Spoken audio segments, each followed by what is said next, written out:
The room was never completely empty. Even when nothing moved, something remained. The window held that role.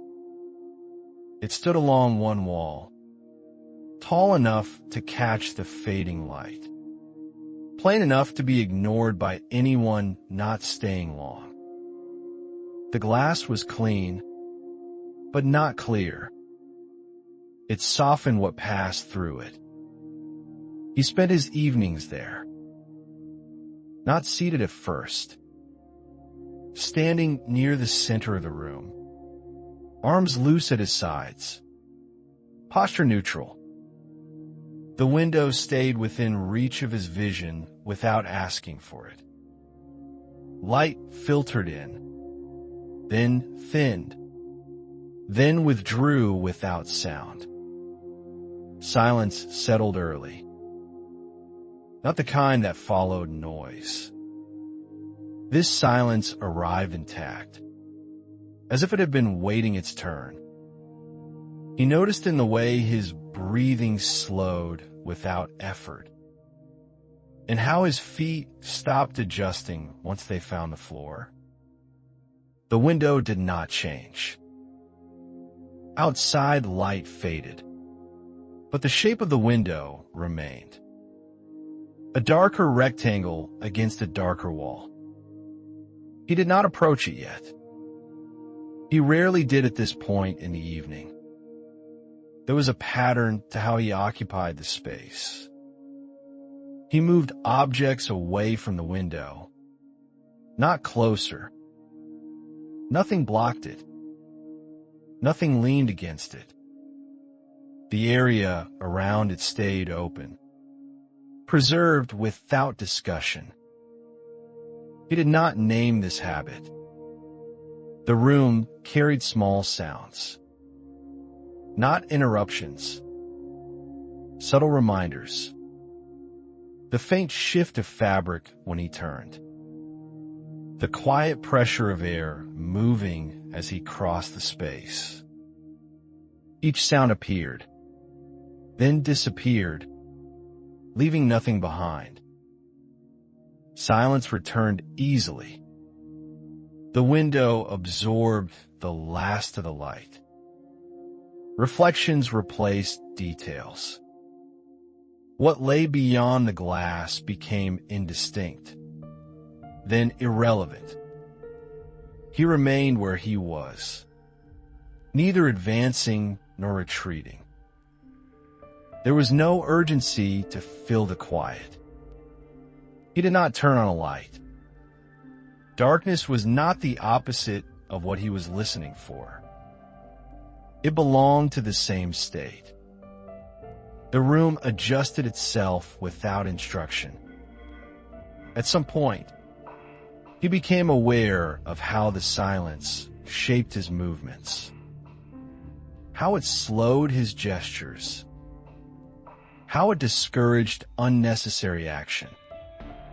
The window stayed present through all of it, unchanged, framing nothing in particular. He did not touch it. He simply stayed long enough for the room to feel complete in its stillness, for the silence to settle into place, not as an absence, but as something held. The window remained, and the room, even without sound, even without movement, never felt empty at all. He began to notice how silence behaved. It did not stay evenly spread. It gathered in corners. It pressed lightly against the walls. It lingered longest near the window, as if drawn to the space where sound thinned first. He adjusted to it without deciding to. His movements shortened. Steps became fewer. When he crossed the room, he followed the same path each evening, one that curved gently away from the window before returning to the center. The silence seemed to approve of this pattern. Nothing resisted it. The window reflected more than it revealed now. His outline appeared faintly in the glass. Incomplete, dissolving at the edges. He did not study it. He only noticed when the reflection disappeared as the light finally left. Still, he did not turn on a lamp. Silence felt fuller without it. He stood long enough to hear details he usually missed. The subtle tension in the room when he shifted his weight. The soft release when he became still again. Even his breath sounded distant, as if it belonged to the room more than to him. The window remained untouched. There were times when his hand lifted slightly, then fell back to his side. The motion never completed itself. It did not need to. The window did not require contact to stay present. Silence did not invite action. It discouraged explanation. He sensed that the room remembered other sounds. Not clearly, just enough to know they had once existed. Those sounds did not return. They stayed folded into the walls, absorbed, no longer separate. The window held that quiet easily. Outside, something moved. Not distinctly, just enough to change the quality of the dark beyond the glass. He did not look closely. He did not need to identify it. The silence inside remained uninterrupted. At some point, he realized that the room no longer responded to him. It did not echo. It did not adjust. It held steady, as if it had reached a balance that could not be improved. That steadiness settled in him. He stood facing slightly away from the window now, yet stayed within his awareness. Not as an object, but as a boundary where sound ended and something else began. The silence felt complete. Not fragile, not temporary, just present. And as he stayed there, breathing evenly, doing nothing to disturb it, the room seemed to confirm what he had already sensed. Silence was not something that arrived when everything else left. It was something that had been there all along, waiting for him to stop filling the space around it. Over time, the silence began to reveal its weight. Not as pressure, as a presence. He sensed it most when he shifted his stance and then stopped. The moment after movement ended felt thicker, as if the room needed time to settle again. Silence did not rush back. It returned slowly, deliberately, reclaiming the space he had briefly disturbed. The window remained unchanged. He found himself standing closer to it now. Not directly in front of it. Slightly to the side, where the glass caught fragments of his outline without reflecting him fully. His shape appeared broken, incomplete, then disappeared as he adjusted his angle. That absence felt familiar. He noticed that silence carried texture. It was not flat. Some parts of the room held it more densely. Near the window, it felt deeper, as if sound had learned to stop there and never continue. He placed his palm against the wall once, several steps away from the glass. The contact was brief. The wall was cool, solid, silent. When he pulled his hand back, the silence did not react. It did not echo the gesture. It absorbed it. That was when he understood something without naming it. Silence was not fragile. It did not depend on his stillness to exist.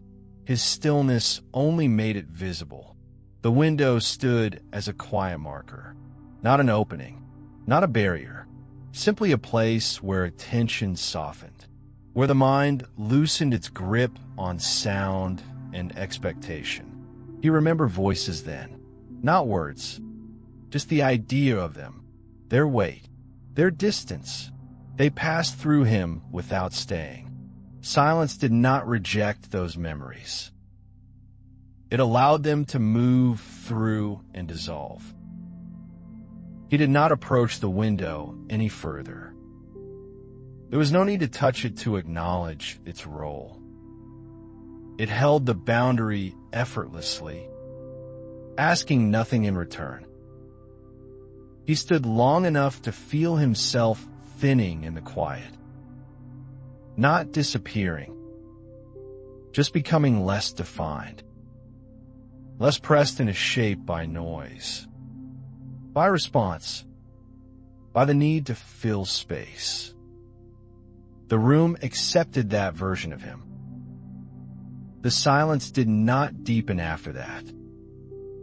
It steadied, balanced itself, as if it had reached the form it was meant to take.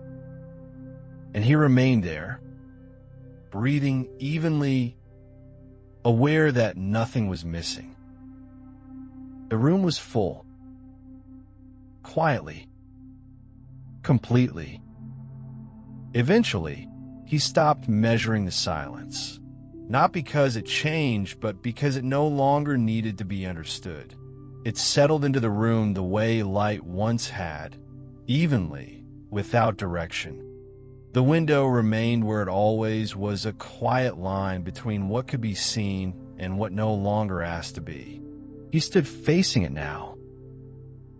Not close, not distant, at a place that felt sufficient. There was a moment when he noticed the absence of effort. His shoulders were loose. His hands rested naturally at his sides. Even his breathing seemed less deliberate, as if the room had taken over part of the work for him.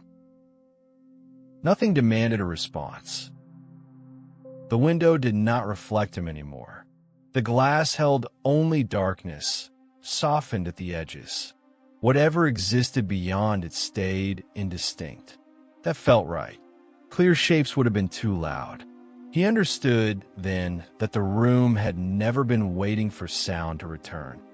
It had not been holding space for interruption. The silence had not arrived to replace anything.